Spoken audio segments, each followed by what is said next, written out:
We're getting ready to go to a middle school in Stone Mountain for a drug education lecture, and we're going to be delivering that to 250 8th graders. It's going to be a great time, and I have Don Delgado, I have Danielle and Ryan, and we're all going. And after we're going to show the video on truth, marijuana, the truth, or marijuana, the myth, and then after that, we're going to have a question and answer with the students, and they're going to pose questions to us.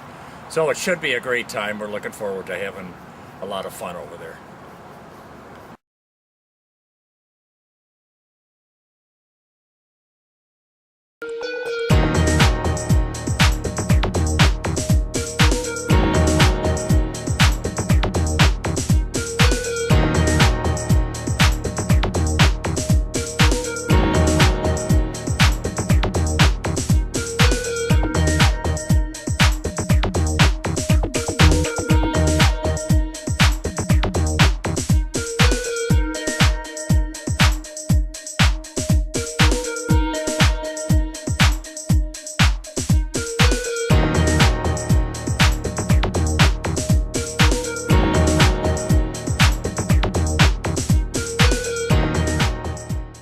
To tell you what the purpose of this event is, we got to make sure that everybody knows why we're here today.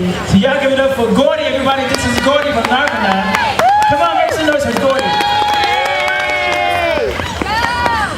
Today is Red Ribbon Week, and what that means is, in 1986, there was a former drug enforcement agency that was in Mexico on a sting operation, and he was caught by the bandoleros down there, and they murdered him and tortured him. And every year we celebrate Red Ribbon Week in his honor. And today we're celebrating Red Ribbon Week in downtown Atlanta, and it's Drug-Free Day in Atlanta, Drug-Free Day in Georgia, and Drug-Free Day all over the world. I want to thank you very, very much. We're getting ready to show a video of marijuana, the myth, to 250 8th graders, and then we're going to have a question and answer session.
And one of our programs that we're putting on today is called Drug and Alcohol Awareness, and it's in celebration of Red Ribbon Week.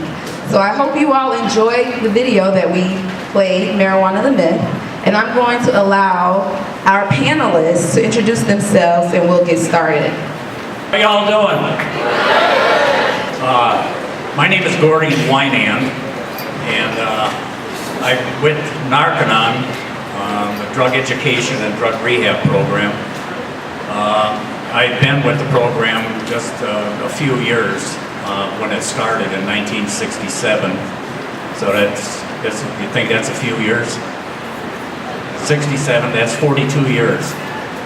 But anyway, prior to that, I was living in Arizona, and I got in a little bit of trouble, and I wound up at the Arizona State Prison for 9 months. And prior to that, I had been very heavily into drugs, alcohol. And when I went to the prison, I was introduced to a friend of mine who started the Narconon program. And so I was invited to attend some of the meetings, and I did. And it was at that time educating myself on the program and all the knowledge and data and everything that was involved. I began to turn my life around. I began to realize that for whatever reason I chose to do drugs and I chose to drink, I was really hiding from the past as a child. Things that I just didn't want to confront. And but eventually I learned that I didn't have to be the effect of this, that I could be successful and I could turn my life around.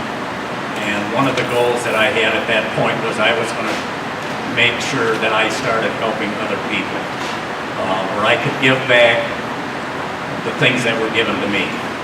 And I have spent the last 42 years, and I'm very proud to say that I've been drug-free for 42 years.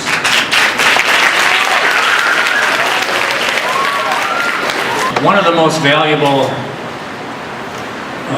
things that a person can do when they know that they're confronted with something that's not good. In this case, we're talking about drugs. There's just two little letters and it's no. One thing that I like to think about is all the years that I have been drug-free and what my success is. And I'll pass it on to you. And I know that there have to be ladies and gentlemen in this audience that have a lot of dreams. You think about, well, I'm going to play football, baseball, I want to be a doctor, a lawyer, I want to be a principal at a school, I want to be a mayor, whatever your choice is, and that's a dream.